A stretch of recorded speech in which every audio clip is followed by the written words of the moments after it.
5 राज्यों में विधानसभा चुनावों को लेकर कवायद शुरू। चुनाव आयोग ने मध्य प्रदेश, छत्तीसगढ़, राजस्थान, मिजोरम और तेलंगाना के लिए किया तारीखों का ऐलान।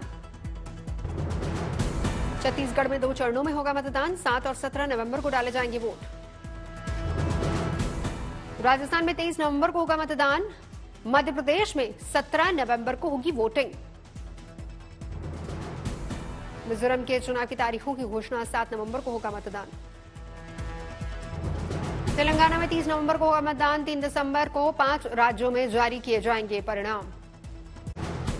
मुख्य निर्वाचन आयुक्त राजीव कुमार ने प्रेस कॉन्फ्रेंस में दी जानकारी। कहा, चुनाव को लेकर हमने राजनीतिक पार्टियों से भी लिए सुझाव। 5 चुनावी राज्यों में 689 विधानसभा सीटें। 60 लाख से ज्यादा वोटर इस चुनाव में पहली बार करेंगे मतदान। चुनावी राज्यों में 8 करोड़ 2 लाख पुरुष, 7 करोड़ 8 लाख है महिला मतदाता। कुल 16 करोड़ से ज्यादा मतदाता।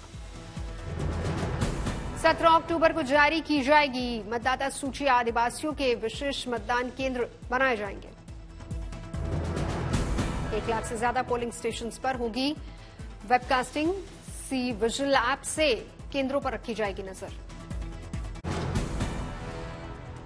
निर्वाचन आयुक्त ने भयमुक्त चुनाव का किया वायदा। कहा, आपराधिक छवि वाले उम्मीदवार अखबार के जरिए जनता को 3 बार देनी होगी अपने केस से जुड़ी जानकारी। अब राजनीतिक पार्टियों को देनी होगी खर्च की पूरी जानकारी। रिपोर्ट मिलने के बाद ही टैक्स में मिलेगी छूट।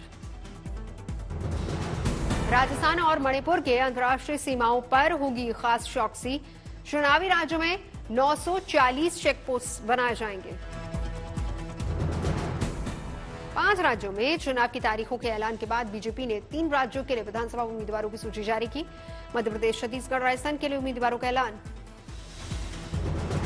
मध्य प्रदेश के लिए 57 उम्मीदवारों की चौथी लिस्ट जारी। सीएम शिवराज सिंह चौहान बुधनी और गृह मंत्री नरोत्तम मिश्र दतिया से लड़ेंगे चुनाव। छत्तीसगढ़ के लिए बीजेपी ने 64 उम्मीदवारों की दूसरी लिस्ट जारी की। पूर्व सीएम रमन सिंह को राजनांदगांव से बनाया गया उम्मीदवार। राजस्थान के लिए बीजेपी ने 41 उम्मीदवारों की पहली लिस्ट जारी की। बीजेपी सांसद राज्यवर्धन सिंह राठौर को झोटवाड़ा से मिला टिकट। राजस्थान में बीजेपी 7 सांसदों को टिकट दे चुकी है। राज्यसभा सांसद किरोड़ीलाल मीणा सवाईमाधोपुर से लड़ेंगे चुनाव। सांसद नरेंद्र कुमार, देवजी पटेल, भगीरथ चौधरी, बालकनाथ को टिकट।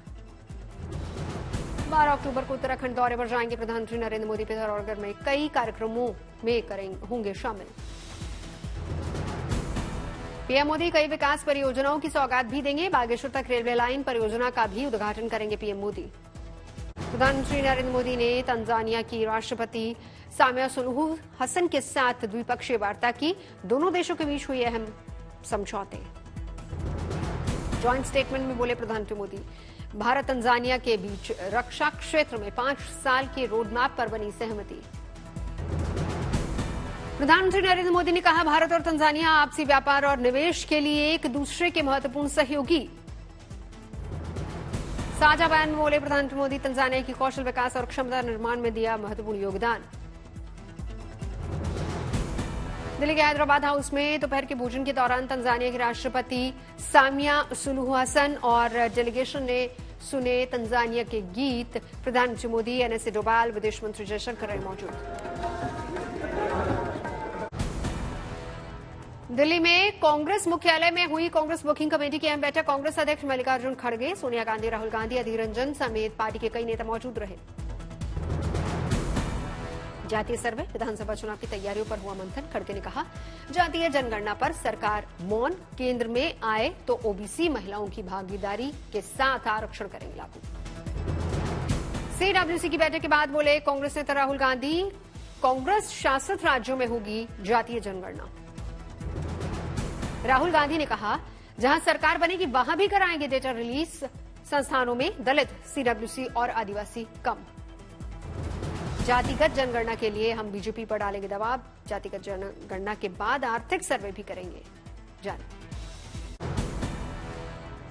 10वीं 12वीं सीबीएसई बोर्ड छात्रों के लिए राहत भरी खबर। बोर्ड परीक्षा के लिए साल में 2 बार बैठना नहीं होगा अनिवार्य। बोर्ड परीक्षार्थियों पर दबाव होगा कम। छात्रों को साल में 2 बार परीक्षा देने का मिलेगा मौका। ज्यादा नंबरों वाले नतीजे चुनने का भी होगा विकल्प। भारत और कनाडा के रिश्तों में आई दरार के बीच एक बड़ी खबर। जाने माने गायक गुरदास मान ने रद्द किए कनाडा में 22 अक्टूबर से 31 अक्टूबर तक के अपने सारे शोज। भारत और कनाडा के बीच विवाद को देखते हुए गुरदास मान ने अपना टूर स्थगित किया। गुरदास मान के टूर के प्रमोटर्स ने लोगों से माफी मांगी। महाराष्ट्र सरकार ने शाहरुख खान की सुरक्षा बढ़ाई। शाहरुख खान ने की थी लाइव थ्रेट कॉल की शिकायत। सात समंदर पार दिखा आस्था का अनोखा नजारा। न्यू जर्सी के अक्षरधाम मंदिर में उद्घाटन के मौके पर 9 दिनों के विशेष कार्यक्रम का आयोजन।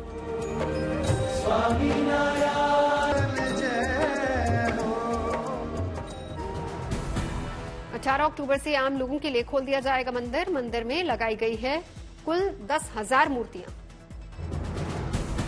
183 एकड़ में फैला ये मंदिर 255 फीट लंबा, 345 फीट चौड़ा और 191 फीट ऊंचा।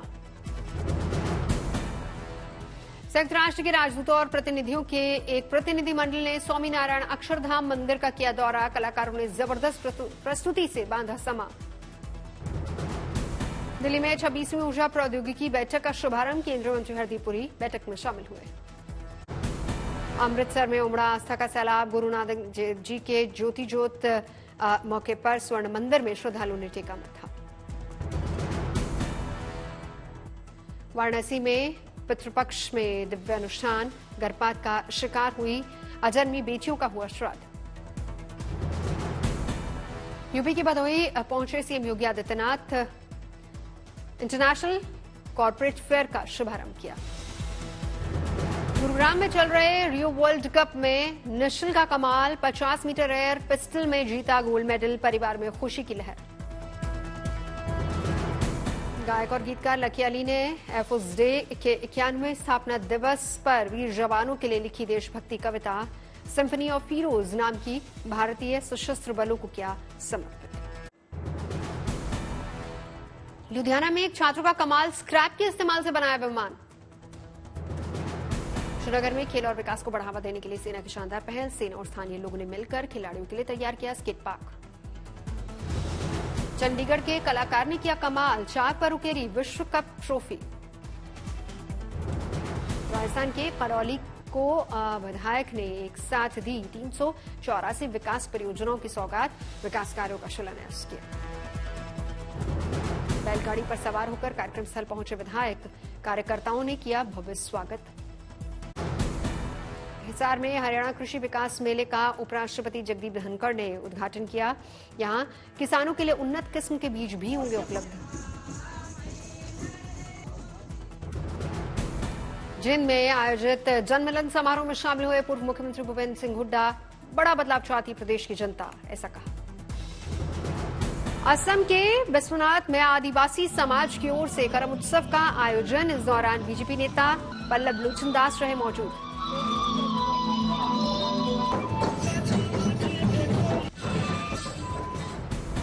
हिमाचल के हमीरपुर में पुरुष कबड्डी चैंपियनशिप का आयोजन। केंद्रीय मंत्री अनुराग ठाकुर शामिल हुए। अगरतला में पारंपरिक नीरमहल जल उत्सव का हुआ समापन। समारोह में त्रिपुरा के मुख्यमंत्री ने नीरमहल को विश्व पर्यटन मानचित्र पर लाने का संकल्प लिया। गोवा के मापुसा में शिव शौर्य यात्रा कार्यक्रम का आयोजन। गोवा के सीएम प्रमोद सावंत शामिल हुए। अहमदाबाद में आर्य समाज के संस्थापक महर्षि दयानंद सरस्वती की 200वीं जयंती समारोह में पहुंचे गुजरात के मुख्यमंत्री भूपेन्द्र पटेल। राज्यपाल आचार्य देवव्रत भी मौजूद रहे। अगरतला में त्रिपुरा राज्य महाविद्यालय शैक्षिक संघ की बैठक का आयोजन। त्रिपुरा के सीएम माणिक साहा ने हिस्सा लिया। जयपुर में केंद्रीय मंत्री धर्मेंद्र प्रधान का भव्य स्वागत। बीजेपी नेताओं के साथ उन्होंने बैठक की। सीहोर में मध्य प्रदेश के सीएम शिवराज सिंह चौहान ने कई विकास कार्यों का भूमि पूजन किया। कई कार्यक्रमों में हिस्सा लिया। हवाई यात्रियों के लिए गुड न्यूज। बठिंडा हवाई अड्डे से दिल्ली के लिए उड़ान की शुरुआत। औरैया में किसान अनाज के बदले कर रहे हैं सब्जियों की खेती। किसानों को हो रहा है आर्थिक मुनाफा। लखनऊ में कांचीराम परिनिर्वाण दिवस कार्यक्रम का आयोजन। बसपा प्रमुख मायावती शामिल हुई। गोल्ड जीतने वाली हॉकी टीम के खिलाड़ी ललित कुमार लौटे वापस, घर वालों में खुशी की लहर। एशियाई खेलों में पदक जीतने के बाद वतन लौटे खिलाड़ी, दिल्ली हवाई अड्डे पर जोरदार स्वागत।